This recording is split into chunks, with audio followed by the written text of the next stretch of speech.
જો તો ગાઈઝ આ જે કાર્પેટ જેવી રીતે આમનું પડ્યું હતું એવી જ રીતે આ ચારે ખૂણે બાંધવા. A few moments later. Hello so guys welcome to my new blog. તો જો આપણે અત્યારમાં આપણે તો આ મોટર આપણે ખોલ્યું છે આ પંપ. આની અંદર આ જે અડધો બોટલ આ એસિડ હતું નાખ્યું. આ બોલ ખોલવાથી તો આ બોલ તો તૂટી જાય તો પછી વિંધા પડાવવો પડે. અને આ 2 બોટલ પાણી નાખ્યું તો હજી આ પંપ હજી છૂટો પડતો નથી. તો ચાલો તો કામકાજ કરવી.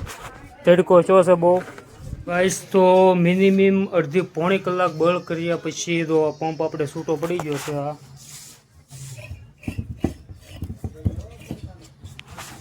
તો હવે ચાલો તો તમને એક હું નવી વસ્તુ દેખાડું. ચાલો તો ગાઈસ તો આ જે છે આ કાર્પેટ અને આ જો આ છોટું માથે ચડ્યો છે અને આ છે વાહડો. તો આપણે જે મંડપ નાખે ને એવી રીતે અહીંથી ત્યાં સુધી એવી રીતે બાંધવાનું છે. તો ચાલો હું તમને આગળ દેખાડું કે અમે કેવી રીતે બાંધી. ઓકે જો તો ગાઈઝ આ જે કાર્પેટ જેવી રીતે આમનું પડ્યું હતું એવી જ રીતે આ ચારે ખૂણે બાંધવાનું છે.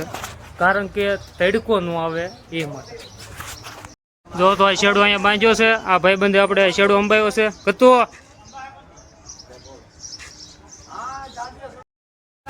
સો ગાઈસ તો તમે જોઈ શકો છો. તો ગાઈસ તો અમે જે દેશી જુગાડ જે કર્યો તો તમે પણ તમારી અહીંયા દુકાન કે ઘર અથવા ગમે ત્યાં ટ્રાય મારી દોજો. એ જે આપણે કાર્પેટ બાંધ્યું તે ભર ઉનાળો હોય જ્યાં સુધી આ તડકો રહે ત્યાં સુધી એ કાર્પેટ અહીંયા રહે. અમે હજર બાંધી દીધું છે. તો તમારે અહીંયા બંધાઈ એવું હોય તો તમે પણ ટ્રાય મારી શકો.